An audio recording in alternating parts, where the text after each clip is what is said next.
Welcome to the Consultancy Edge. I'm your host, Matt Hodkinson, and today I speak with Marc Jantzen of the Consultancy Growth Network. Now, Marc and I have been acquainted for a long time, but I learned so much about his own personal journey through the world of consultancy today as we discussed his building of Blue Sky and its exit to Capita for £10 million, what he did next in forming the Consultancy Growth Network and now mentoring a number of consultancy leaders on their own journey, whether that's towards an exit or just a more profitable organisation. We even discussed Marc's early journey through the world of KFC, where he managed 200 people and had to deal with some rather fruity events in store as well. Lots of stuff to unpack today, lots of great insights and really finding that edge for your consultancy. Without further ado, let's hear my conversation with Marc Jantzen.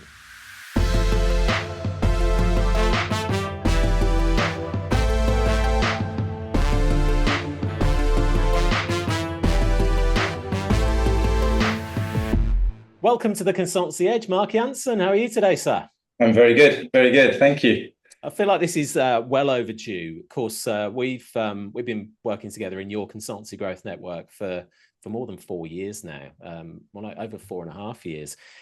So it's great to have you on. And I know that you've got an absolute wealth of experience when it comes to, obviously, consultancy growth, amongst other things. We're going to hear about your own journey and of course, what that affords you the ability to do now. I want to start off by giving you the floor, actually. For those who aren't familiar, tell people, what is the Consultancy Growth Network? Who do you help and how?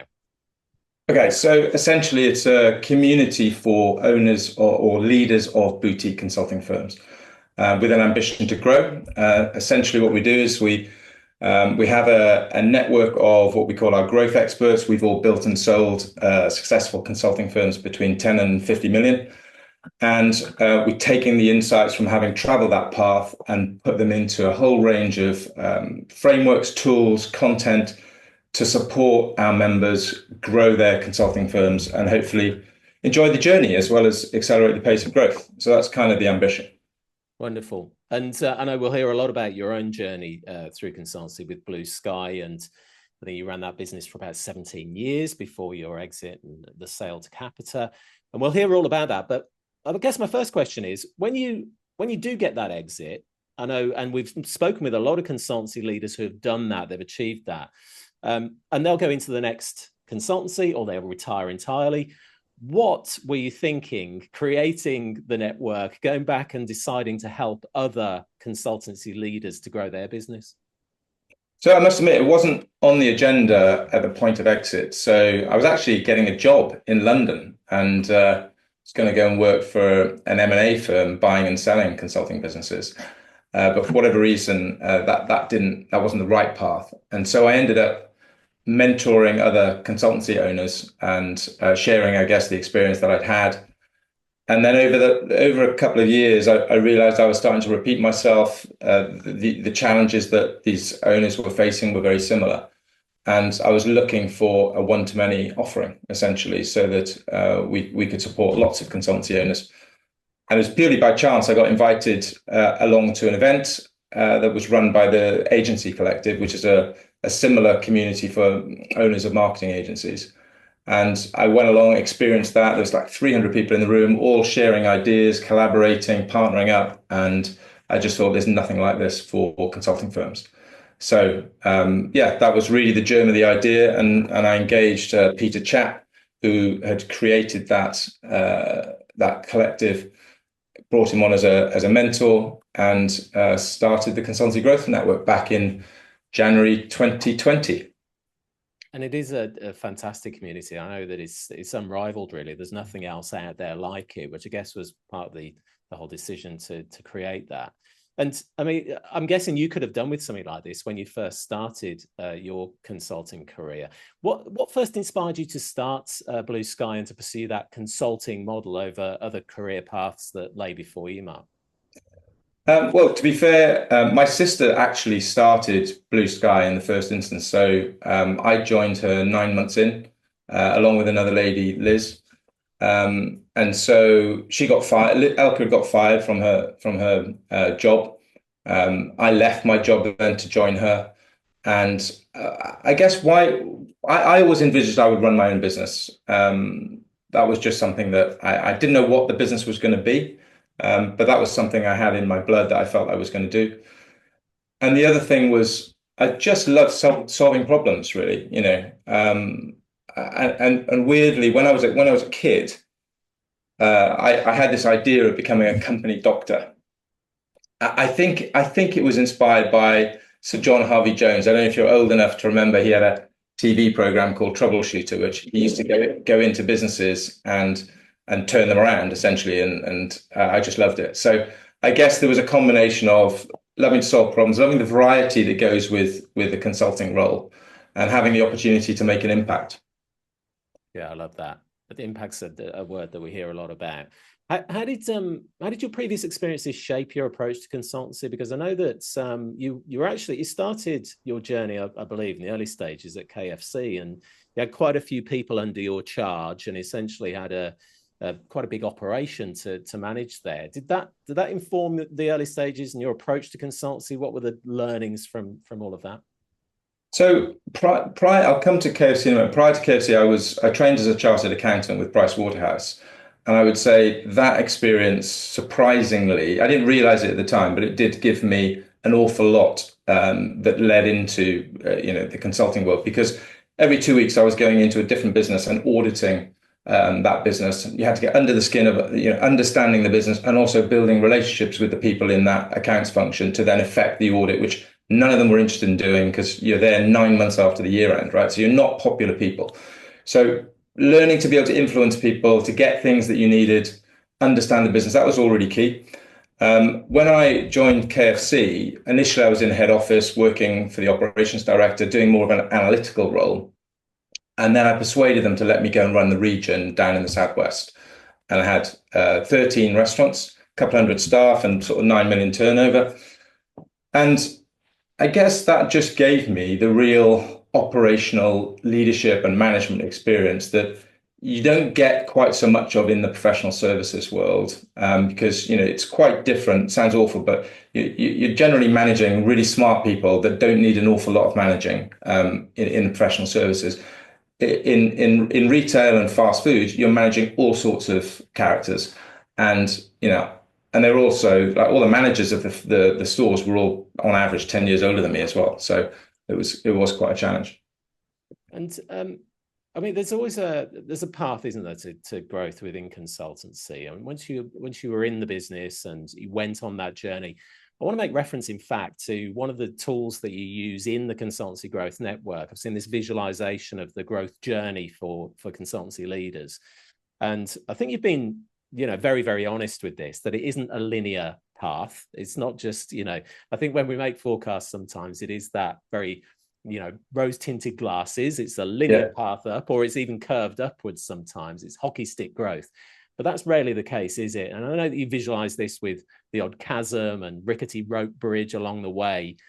What do you see when you're advising your consultancy clients? What are you seeing in terms of the ups and downs? I think fundamentally, when you're a small firm, say sub 5 million, winning a deal or two makes a difference, right? So particularly you win your biggest deal, might be £1 million, and you lose your biggest client, and that drops £1 million. So inevitably, when you're small, those peaks and troughs can be quite dramatic. And I think I must admit, when I look back, I wish I'd known to expect that to some degree. Because you're right, everybody sort of goes, okay, we're going to plan for 20% growth year on year, and that's how you plan out. But it doesn't typically work out like that at all. And I think just knowing that it won't necessarily work like that gives a degree of comfort, and accepting the fact, okay, we're in a bit of a dip. Of course, and particularly what we're all about in the network is helping leaders plan to avoid those dips, avoid those pitfalls, and try and create as much of a smooth growth curve as possible. But yeah, just losing a few people, losing a few clients, those are the things that typically can create real troughs and challenges. We have to be very resilient in business, don't we? And I know that a lot of consulting leaders over the past couple of years have had to be more resilient. Again, many challenges. What are your tools for resilience, Mark? What do you call upon when you're having to stay resilient during tough times? How do you stay positive and stay on the right path? It's a good question. Two things spring to mind, and the first is keeping perspective. So it is just a job, it's there are other things in life. And although it's very important, you've got to be able to keep perspective and step away, so that you don't allow things to really, cause too much stress. I think this sort of the flip side to that for me is genuinely believing that what you're doing is a good thing and is adding value and is making a difference. And that, keeps me going. And I think if I didn't have that belief, during the tough times, then it would have been a lot more difficult, because then you're far more likely to give up. Yeah. So that word again, impacts. We have to believe that what we're doing is creating positive impact. Yeah. And I want to turn things a bit more positive now. And I want to talk about some of the defining moments in your journey. Is there a moment that can you describe a moment during your growth journey where you thought, this is what I was meant to do? So I think I had that feeling many times whenever I was facilitating a session with a client, maybe going through our diagnostic findings. I always felt in flow, if you like, and I did feel like this is what I was meant to do. I think there's a moment that springs to mind when more from a sales perspective than a kind of delivery perspective. I was in Manchester with one of my business partners, and we were pitching for a piece of work. And I remember after the pitch getting into the lift and the two of us literally just kind of whooping with joy and high-fiving each other, because we'd just done what we thought was the most incredible deal, with this business up in Manchester, who'd given us a kind of high fee rate, recurring revenue, and equity in their business to help turn it around over the next 3 years. And as we're all told many times, if it's too good to be true, it usually is, and it was. But in that moment, I didn't know that. So in that moment, I was so excited and just thought, yeah, this, we're walking on water here. We know what we're doing, and it's working. For various other reasons, the deal didn't quite transpire as we hoped. It was still a good deal, but it didn't quite transpire as good as we thought it would be. We live for those moments, don't we? I envisage you like in the lift at the dragon's Yeah. den going down, and we see your favorite dragon. Got them on board. What was there a major turning point in that journey, Mark, that you feel really shaped your path and sent you in the direction you feel you were meant to be on? So the majority of the journey, of the 17 years, the first 10 years, we were three partners for the majority of it. So Liz, Elka, and myself. And then Elka went off and had children. Liz also adopted children. And I think I was kind of voted in as managing partner about 3 years in. We ran it like a committee initially, and then I became managing partner and led the business. But there was always three of us. You could always lean on each other, and we were all very good at taking responsibility for our own kind of functions, but there was a shared responsibility in the business, and that felt good. But on reflection, I think it was probably a little bit softer. And one thing that happened, we took on various partners over the years, and on one occasion, you said you were going on to more positive notes. This isn't a positive note, I'm afraid, but one of my business partners decided to leave and took our biggest client, took a handful of staff, caused all sorts of disruption in the business. And it was a time where he and I were running the business as equal partners, and Liz and Elka were hardly involved at all. Anyway, I won't go into the detail around that, but essentially he left. We had a court case, it massively damaged the business. But it left me on my own running the business for the first time.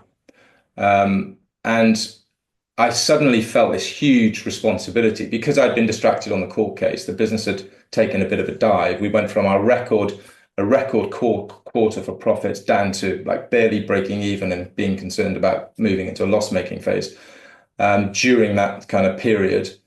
And Yeah, I remember feeling the weight on my shoulders and the responsibility of having 30, 40 mortgages, to be concerned about people who weren't just employees, they were friends, people I felt I cared about. Um, and that that required me to step into that leadership space probably more than I ever had as a partner, if that makes sense. Yeah. And I remember, writing in my diary like this could go one of two ways, So there was not an absolute confidence there that I was going to be able to turn that business around on my own. But thankfully, I did, and our next couple of years actually were our most successful years, and we rebuilt the culture, and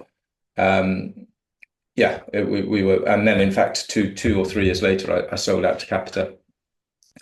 Wow. So I want to dive into that a little bit because I mean I'm sure you wouldn't choose to take that route again or do it that way. But what you did there, of course, was it was a bit of a deep end situation, wasn't it? You got thrown into that role and thrived in it by the sounds of it, and creating that result within 2 or 3 years is absolutely incredible. But when you're advising your consultancy members within the network and those that you mentor directly as well, do you feel that it's important for those consultancy owners and leaders to step outside their comfort zone? How do you advise them to adopt those roles that perhaps they're not comfortable in, but deep down is going to help their growth? It's getting a balance right, I think, isn't it? There's one thing stepping outside your comfort zone, but there's another thing trying to take on roles within the leadership of the business that maybe are not your strength. And I guess it's figuring out whether you should really bring someone else in to do that work, or learn it yourself. And because quite often people who end up starting businesses aren't actually very good CEOs. They're often very creative, they're great problem solvers, they're great with clients, they're good at selling and delivering work, but ask them to administer the business, and actually it's quite alien to them. It's not where their strength lies. And I think a lot of people feel they have to do that because by definition, they're the boss, they're the owner, and therefore they should do all of those things. But actually, it doesn't have to be the case. They can organize their business such that someone else is taking care of those things and they can play to their strengths. On the flip side, you could come up through that route, I guess, as I did, and then move into that managing partner or CEO role and thrive in it. And so I guess it's going to be horses for courses, really, depending on people's aptitude and desire to learn, because it does require learning. Yeah, no, that's a really important lesson. I love that. And we do wear too many hats in business quite often, don't we? And talking of wearing hats, I'm sure you had to do one in this particular role. You mentioned that you'd tell us about the KFC journey, and I am curious because I've heard from many different business mentors about those that kind of start off in the world of hospitality and those kinds of roles that bring so many skills to their later careers. What was it for you? What did that role at KFC look like for you first off, and how did that shape what you later became? So I ran 13 restaurants. I had 10 managers, actually. One of my managers looked after 3 restaurants, as I say, a couple of hundred staff. And talk about wearing hats. Yeah, my wife takes the mickey out of me because I used to, even on my weekends, I would be going into the store if we were in a particular town, and I'd ask for the hat because you had to wear a hat behind the desk and behind the counter. And I'd go in and check the kitchen and make sure all the temperatures were correct and everybody was on their toes. So in terms of skills, really, I guess putting the customer first. It was all about making sure the customer experience. We had regular mystery shopping scores coming through, so you had to be on your toes in terms of how the store looked, how the food was delivered, the experience that those customers had. And then it was about managing and leading such a diverse range of people and all sorts of situations. Gosh, I remember one team leader coming to me and said, she was awfully upset, and she'd had an abortion, that week, and she was back on shift. And I'm like, what is going on? Yeah, well, my manager said I had, and you're dealing with those kinds of scenarios, and the manager's thinking, yeah, well, of course you should. So just crazy situations. I had one manager fighting with another manager because he was sleeping with their wife, and somebody threw a bottle over the counter at 2 o'clock in the morning, and it all broke out. And Yeah, so you're getting calls and going that, the police are here. And so it was chaotic to say the least. But I'm pleased to say um, we were the highest performing region in the country. It was sort of, to be fair, I took on a very high performing region, so I can't claim all the credit for that. But we still managed to uphold our standards despite, what was going on behind the scenes. But yeah, skills wise, leadership, management, humility. Um, one of the big learnings actually. So because PepsiCo, KFC was owned by PepsiCo, and they were quite advanced in terms of the work they did around leadership, management, development. And we were sent, myself and my management team was sent on a way week in Wales, doing mountain climbing and abseiling and all sorts of things. And sorry, I'm going off on a bit of a tangent now, but what the hell? Um, we were at the top of a cliff, and uh, we'd been given this fictional character that we were trying to find on these mountains. And then the facilitators turned around and said, well, that fictional character is Mark. We're now going to strap Mark into a stretcher and push him over the cliff. And I need a volunteer to go down with Mark at the front of the stretcher and abseil down and guide him down to the bottom. And the guy who put his hand up was the guy who had a meeting with me on Monday morning, who was under a final written warning and knew he was going to get fired on Monday. So, Oh, that's a lot. That required a lot of trust, I'm guessing. yeah, as you can imagine, I was a little bit nervous and getting pushed over that cliff. And I was chatting to him, talking to him about how well he'd been doing during the week and how we're going to have a better conversation on Monday. It was all about survival. So yeah. Anyway, how did I get onto that? So leadership and management was they invested well in that, and there was plenty of opportunity to practice those skills. Yeah. So those would be the things. A few testing events and times that I'm sure have prepared you well for everything that came after that.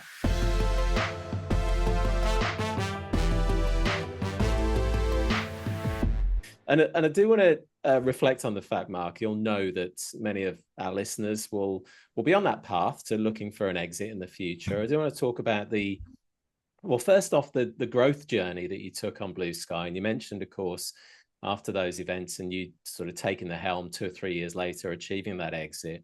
Just describe, if you would, that journey towards exit and perhaps what people should be reflecting on, because I think, again, it's one of those areas we have quite a rosy picture on. What's the reality of seeking an exit? Well, it's not rosy at all. It's bloody hard work, because you're running a business, dealing with the day-to-day whilst preparing it for exit. And then when you go through the exit process, the due diligence process is extremely onerous, particularly because you're not in a position where you can typically tell many of your staff, and therefore you're having to do a lot of it yourself. Although you tend to need to wrap in the accountant and your leadership team, so they know what's going on and they can feed you with various bits of information during that process. But yeah, it was a case of, working the day job till 6 and then working till midnight, for probably 12 weeks to get through that due diligence process. But prior to that, in terms of the journey, fundamentally, I think it's about carving out the time to work on the business and developing the maturity of each element of your business. So for one, you're not leaving money on the table when the acquirer comes in and looks to expand your business. And for two, to have confidence that your business is of a level of quality that can perform at least for what is likely to be a 2 to 3 year earnout period under new ownership. So you need to have quite a good runway of pipeline, and your team need to be really reasonably well established so that they have clarity, they can take ownership, and there isn't quite too much dependency on you to be bringing in the sales and managing clients. Yeah, there's a lot to it, and at the network, what we've done is we've broken down the different capabilities that you need to build a sustainably commercial, high performance consulting business, and we've built assessments for each of those elements, and then there's a raft of tools, content, frameworks, workshops available to members to embrace and advance the maturity of their business. Amazing. And I know that part of that whole mix, Mark, is what you call growth levers. There are a few levers to pull. What do you say are the sort of two or three most effective or most impactful levers that consultancy leaders can be pulling at the moment? So top of the list, I guess, with a direct link to valuation is the value proposition of the business, the niche that you've chosen, and the level of kind of sophistication and ideally a hard to replicate methodology that so people can't copy it too easily, and that an acquirer will look at and go, okay, we need that. We need that within our business. That's going to add value to what we're trying to achieve. So value proposition, methodology, and then I really say management team. You've got to have a quality management team. So assessing your team and going, okay, what skills and capabilities are we missing? Start to plug those gaps either through development or recruitment or promotion, so that you can present a credible management team to any potential buyer. Wonderful. There'll be people still out there believing that growth it can't be done by design, that it's all too unpredictable. But of course, you've been capturing and presenting the data on this for a few years now, Mark, through the BenchPress report, which goes out and captures data from a great many hundred consultancies in various different sizes, in various different flavors and capabilities of consultancy. First off, I mean, what motivated you to create that report, and what do you see as the main sort of value in that to the listeners? So I think probably the answer to both of those is pretty much the same, because there was a real lack of insight and benchmarks available to boutique firms. There's a company over in the States that run a really big detailed survey. But when you break it down, the number of organizations that are actually based in the UK are a handful. And so it's very US oriented. So when I was running my business, there was one point when I found out, in fact, I hired somebody from another company and found out that they were running a 70% gross margin. And we were down at 40 or 38, if I'm going to be, specific. And all of a sudden you go, oh my God, that is the art of the possible. Why couldn't we do 70%? How on earth did they get to 70%? Let's understand that. When it came to pricing, when we got around to benchmarking our pricing, we realized in certain propositions we were third quartile. And we're like, yeah, but we're delivering all this value. Why are we third quartile? We need to increase our prices. Obviously, increasing prices goes directly to the bottom line. So I'd experienced the value of getting benchmarks in an ad hoc way. This was an opportunity to do it properly, and really to give our members the opportunity to see where they sit, against key metrics, whether they be profitability, net promoter score, employee engagement, across the consultancy dashboard, if you like, so that they can identify areas to improve and take action and create a more valuable, sustainable consulting business. I think that's in any business, but especially in consultancy, we don't get to see what goes on in other people's businesses. And for me, that's what the BenchPress report really gives you, is those insights. And I guess, and that is the word, insights. It is stuff that you can act upon. It gives you almost an action list. And when you see that there are big disparities between you and other businesses, it is that art of the possible. Is there perhaps, Mark, an uncomfortable truth that the BenchPress report has revealed about consultancies generally that you wouldn't have known otherwise?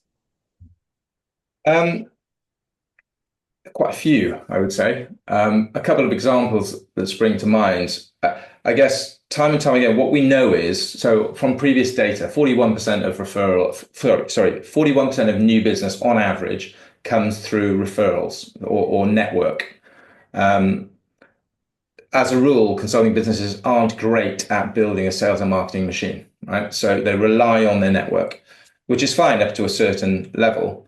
But what's also quite concerning, really, is that very few of them have proactive strategies to drive referrals and get referrals from their network. It's largely passive, it's largely reactive. And again, this can be another scenario where consulting firms will suddenly take a drop, because all of a sudden the people that had previously been referring to them or giving them work through their network are no longer doing that, and they've got no systematic way of replacing that revenue.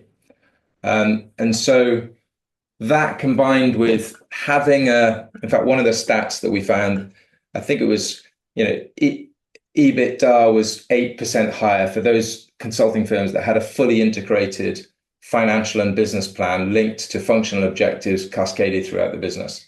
And yet less than a quarter of firms actually have that in place.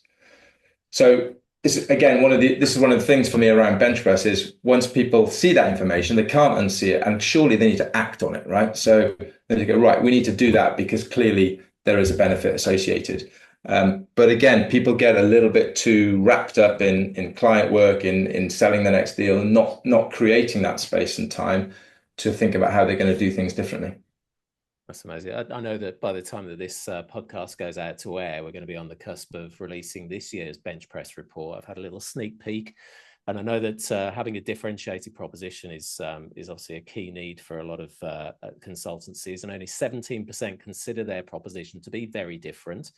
And yet they are the fastest growers. I want to stay on that positive vibe as well, Mark. I want you to, if you can, share a transformative success story from within the network and from the work that you've done with consultancies as well, and that perhaps demonstrate the tangible impact of the strategies that you advocate.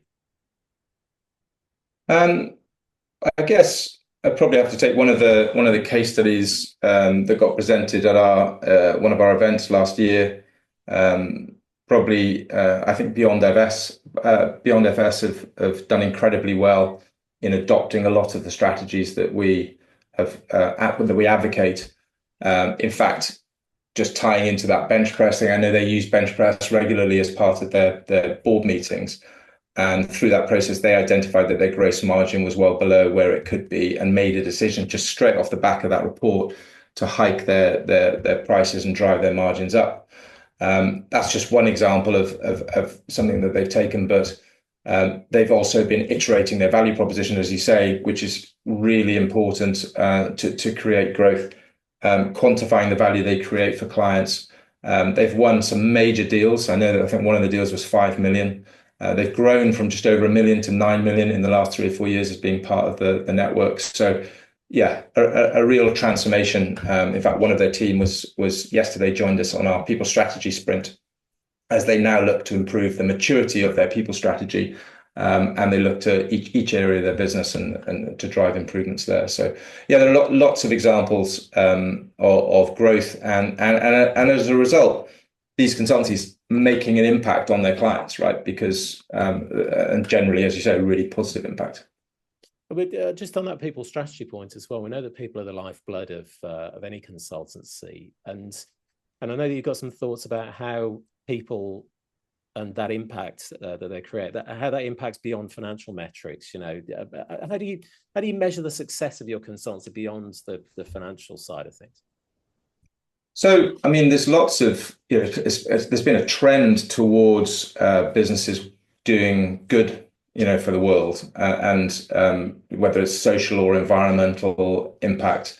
So, a number of consultancies align themselves to the key, global objectives around changing things for social and environmental context. So, there's that angle. There's clearly impact from a net promoter score perspective. So the metric around customer experience, employee satisfaction, but I would say generally it's often quite kind of cultural or just a different way of working, a completely different way of working. So just putting in, for example, a digital dashboard, one of the award entries this year has entered, I can't say who it is, obviously, but a project around putting a digital dashboard in place so that people can understand where funds are raised in different parts of the world and how they're achieving them and what are the most effective strategies, and giving them that visibility is enabling them to raise more money for good causes. So yeah, lots of examples. And I mean, just on that people side of things, and with regards to people strategy, perhaps you've got some insights from those recent sprints and sessions that you've done. I know that you work with New Minds and that they've got some fantastic insights in that area as well. Yeah. And we've talked a lot about AI on the Consultancy Edge as well. Do you feel that AI is already impacting the people side of consultancy? I know that People like, for example, Amber Shakir, who's been on here, and Professor Joe Omani, they've talked about perhaps the change from a triangular structure in consultancy to one that's more of a diamond, that's light at the sort of entry level. What are you seeing in that respect? I still think it's quite early days from an execution point of view. I mean, the diamond structure has been around, forever, really, in terms of the sort of grey hairs model that's been spoken about for years. But I agree, a lot of the grunt work that a junior analyst would have done in the past will get done by AI, or is getting done. But equally, from a creativity point of view, I mean, the application of AI across the board is going to be transformational for consulting, because it's knowledge, right? And that we thrive on the fact that we know more than what our clients know about what they're trying to achieve, and therefore we can educate them and we can take them on a journey. If we want to be something more than just resource augmentation, we have to have expertise and capability. But if they can go to an AI agent and ask the question and get the answer in seconds, that's going to require us to approach things differently. Fundamentally, they've still got to make the change happen, and the AI is not going to do that for them. You still got to take people with you, but the emphasis and the type of consulting that we're going to need to focus on will be different, I think. Excellent. Great. I want to again just sort of wrap up with a few sort of insights into the journey. And again, we are the Consultancy Edge. We're looking for ways that people can sort of gain that competitive edge in their own consultancy. What's the one piece of advice that you wish you'd received, very early on in your journey, Marc? I think it would probably be about building deep expertise, figuring out what it is that well, firstly, aim to pick a need that's not going away, something businesses are always going to need. And then just get really, really good at it. Research it, bring in experts, educate yourselves, develop a really differentiated methodology. And don't be overly reactive to solving whatever problem comes along, but try and build out that niche, because we got massively distracted in the early years and doing all sorts of things that we were okay at. We did a reasonable job at, but we were never going to be expert at it. And it can be a massive distraction. So I think that would be it. I think focus, clarity, and picking and it's easier said than done, right? You've got to pick something that is hopefully long lasting as a challenge for businesses. There's lots of there's lots of myths and sort of tired rhetoric about the world of consultancy out there. What do you feel is the biggest myth about consultancy that you'd just love to debunk? I think, people they used to joke about auditors. I think they joke about lots of professions. Estate agents get a bad rap as well, but consultants, it's that classic thing of, you come in, you tell us you take my own watch off my arm and you tell me the time, because there's people in the organization that normally know what's going on and actually don't have the answers. Sadly, it's for the senior leaders often aren't listening to those people. And so it needs a consultant, an external person, to come in and kind of make sure it's heard and for them to take action. But I think related to that, the myth is that consultants don't add value, and they're a waste of money. And I know there's been there's headlines in the public sector of wasted money, and I'm sure there are occasions of that. But if you have the right consultant, then they will add masses of value. And we saw this when a few years ago we set up the Consultancy Awards, and I brought in someone who'd been running awards and understood that awards process inside out and back to front, and she consulted throughout the program. And lo and behold, it was a huge success. We'd never done it before. And for it would never have been a huge success had we not had Karen supporting us, right? So, I'm a big advocate of consulting and playing to people's strengths and bringing in experts for stuff that you don't know the answers to. Excellent. Marc, we've come to the regular feature on the Consultancy Edge, Snog, Marry, Avoid, and you'll be very pleased to know that it's all in the context of consultancy growth. A snog is a quick win. What's one quick win in consultancy that everyone should know about? So Partly related to something I was saying earlier on. I think the fact that relationships do matter, right? Everyone will talk about building relationships with your clients, and of course that's really important. But it won't, and there's been studies around this, it won't result in you consistently winning work unless you're really good at what you do. So you have to be focused on what value and insight are you taking to your clients. So I guess I'd be saying, keep developing your craft and bring those new and exciting clients to your insights to your clients. Keep sharpening the saw. I love that. The marry is an essential. What's one tool, strategy, or practice that you couldn't live without in your consultancy, would advocate for others? It's probably more a skill than a tool. For me, it's all about questioning. Um, Someone said once that thinking is just questioning and answers. That's all it is. Questions and answers, questions and answers. It's all about the quality of the questions that you ask. So, and as a consultant, we have a privilege that we go in and we get the opportunity to ask all these different questions. But choosing the right question at the right time can have a massive impact. So for me, that's essential. If you're going to be a great consultant, you've got to be great at asking questions. Yeah, I love that. And lastly, avoid, which is something that you would ditch or advocate that any consultancy needs to ditch as soon as possible. Just get rid.